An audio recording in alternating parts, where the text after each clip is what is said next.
everyone. Welcome to Toyota Talks. This is Parnian from Downtown Toyota. And I'm Jim. Today we're here and we're going to be really practical. We're going to talk about all of the questions that you guys have about how to choose a vehicle, how to use the Toyota.ca, how not to get overwhelmed by trims, options, and online information. I'm going to go through some questions and some concern that always you guys have and talk to it about Jim and see what kind of guidance he has for us. Jim. Yes. I have like several customers that when they arrive to our dealership, they have lots of concern and they are practically lost a little bit, and they get stuck. When someone say, "I don't know what Toyota I need," what do you actually suggest? Well, most people at the beginning they started with the wrong questions, so they have to prepare themselves before they come to the dealership with the right questions. So for that, they have to just go through a certain steps and find out what exactly they need to do and which model is the best for them and which model is suitable for them, for their family and their daily usage, and if they live in the town or they live in the suburb. All the questionnaires is available for them, so we can guide them today, and like they can start asking for themselves, and also when they come to the dealership from the sales representative they are going to deal with. So it's not about the chasing the top trim, it's about the right trim. Exactly.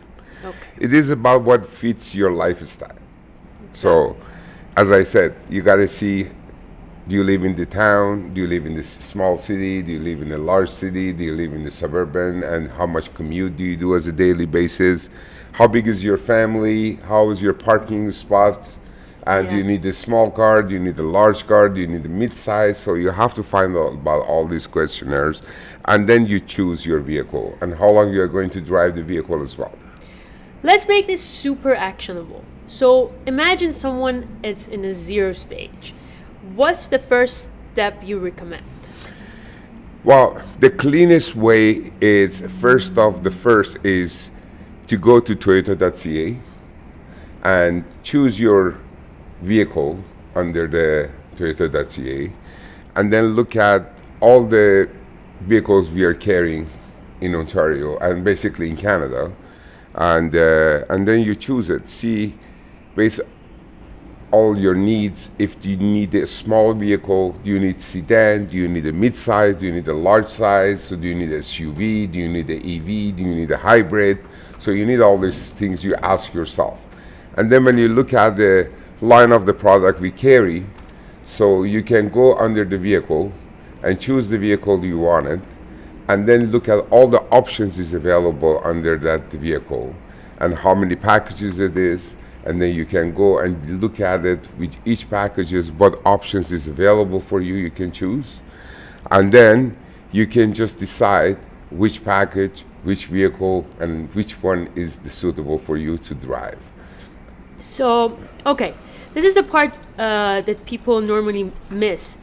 Jim, if you had to ask a customer only 5 questions to narrow the right Toyota, what would be?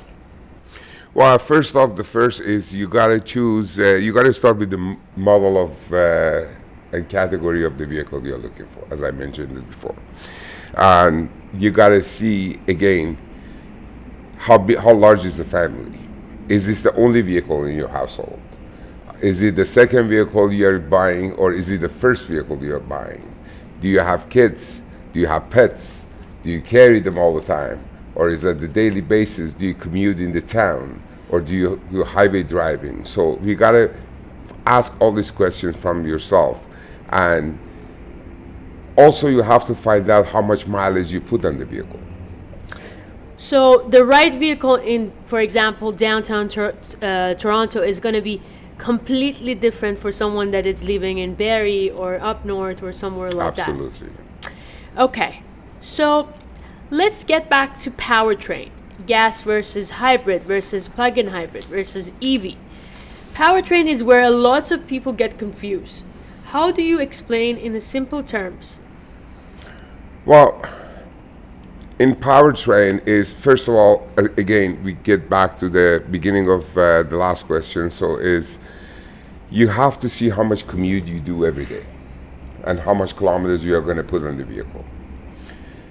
The vehicle you are going to choose, if you are using a lot of city driving and you are commuting like more than 50 to 60 kilometers a day, so it's perfect, you always choose the hybrid version. Exactly. But if you are driving like 10 kilometers a day and you are not commuting a lot and you are mostly in the highway, or you are living in the suburban and you're just using the vehicle for your personal use, not going towards work and home and like doing the shopping, going like to do the leisure and visiting people. So all these things, so you might, if you don't do any of those things, so it's just the gas consumption is always better for you. So in terms of, for example, the plug-in hybrid and the EV, I know the most important thing when we get back to the question, do we need even plug-in hybrid or EV? It's the charging station. I understand that, because that's the most important factor that is actually, it's tell us that it makes sense for them to get plug-in hybrid or EV. So what do you think, like, what is the quickest way someone would know if plug-in hybrid is better for them or the EV vehicle? Well, it depends what plug-in hybrid you're choosing.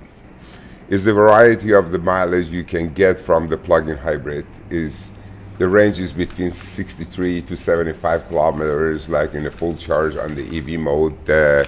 And the full EV, you can get up to 410 kilometers on a full charge.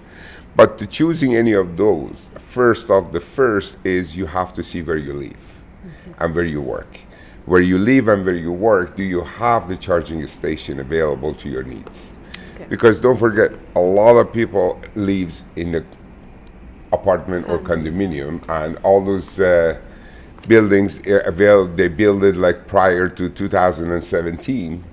A lot of them, they have not having a roughing for the building for the charging. Exactly.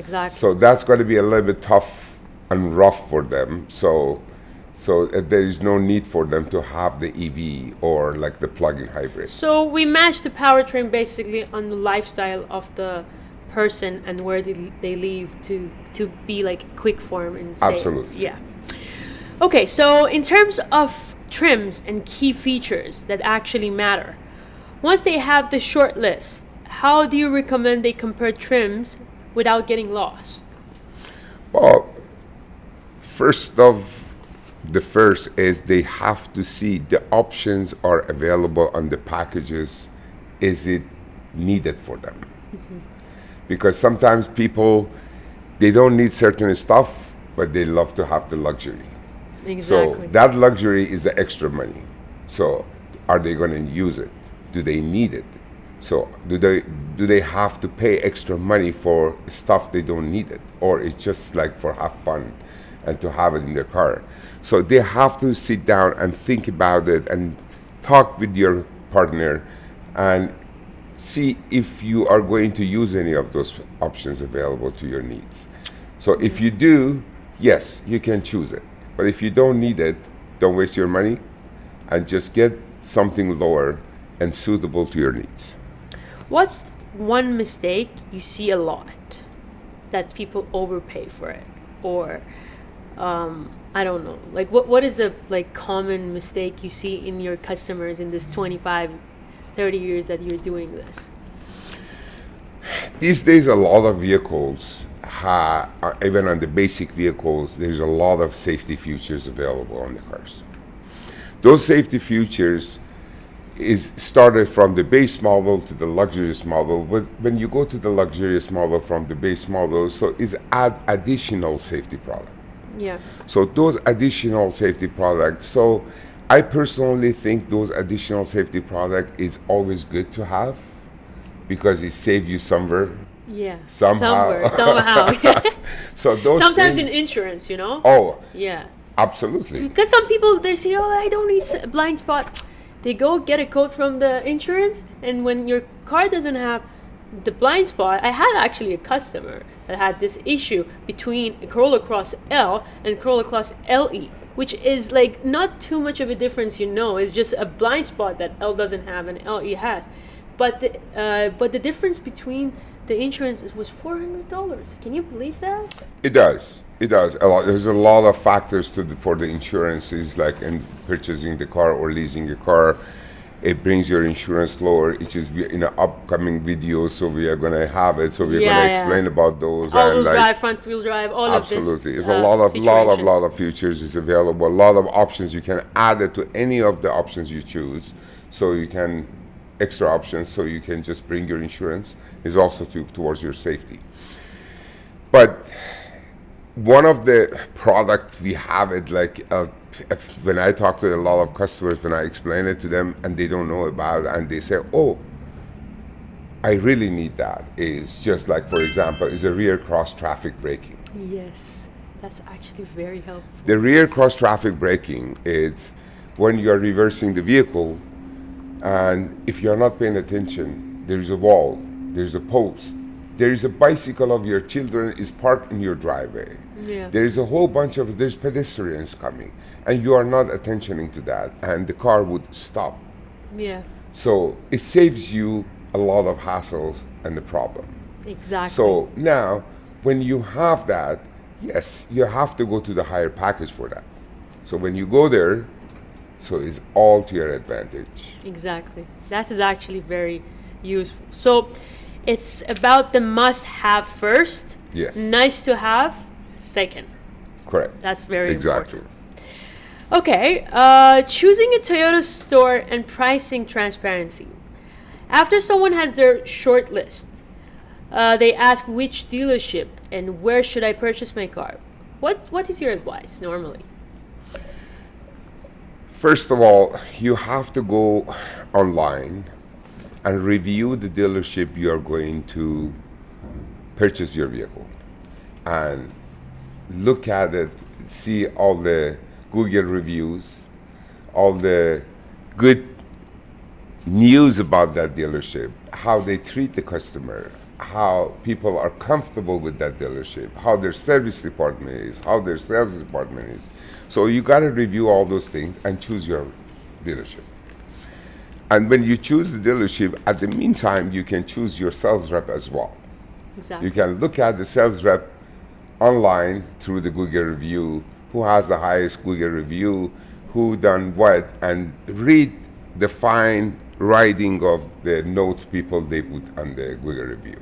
Exactly. And most important thing is the transparency that not many of dealership has that. At Downtown Toyota, we're upfront and transparent, and we actually don't have any extra fees, and we don't charge any dealer fees, which most of the Toyotas do charge the $999. Absolutely. And it's even advertised on Toyota.ca. But us, because we wanted to be very upfront and we wanted to save time for our customers, we simply removed that to save the hassle.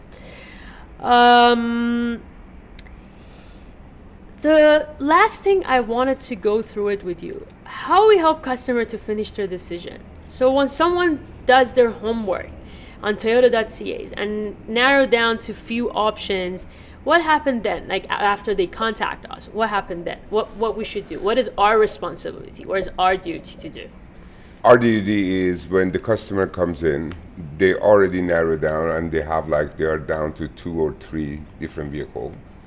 And now as a sales rep, we have to sit down and start narrowing that 2 or 3 vehicle to one and help them to choose a right product for themselves. Exactly. And we explain it to them how to get there.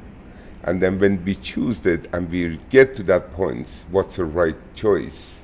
So we have to go and test drive the vehicle, and they find out the vehicle they are going to purchase, is it good size for them and the family, or is it perfectly fitted in their driveway? Is it perfectly fitted in where they are parking at work? So there's a whole bunch of factors, so we are going to just walk them through Sometimes, guide Jim, them. I saw this because we need to ask some question from the customers. People get uncomfortable in terms of us asking some question, but actually that question is not us being nosy. It's just we want to choose the best vehicle to suits their needs. What do you think? Like, are we asking wrong questions, or is it just a trust thing? Is it been always like this? Because I'm in this business 2 years. I really don't know as much as you. What do you think? There is no wrong questions, but I don't think there's a wrong questions. It's just you have to prepare yourself for the right questions. So you have to find out. You have to basically gather all the information you needed from the client and write it down in front of you and talk about those things and find out. Well, what I personally do always with the customer, I always tell them right at the get-go, and I said, I'm so sorry, I have to ask you certain questions, and I hope it's not Uncomfortable for you. So, this and is if what it I is, do so nowadays. and too. people, they really trust you already. They sit down in front of you and they trust the dealership, they trust the salesperson. And now when when they see you are asking the right questions, so they know you're really helping them. Yeah, they understand that. So they would understand that. Okay, Jim. Thank you. My pleasure. If you want to start on Toyota.ca and narrow down all of your options and everything, we're more than happy to help you, walk through you from the next step. You can call us and reach out to us, and we can take you to the next step for the test drive and helping you narrow down all of your options. Be with us until the next video. Thank you.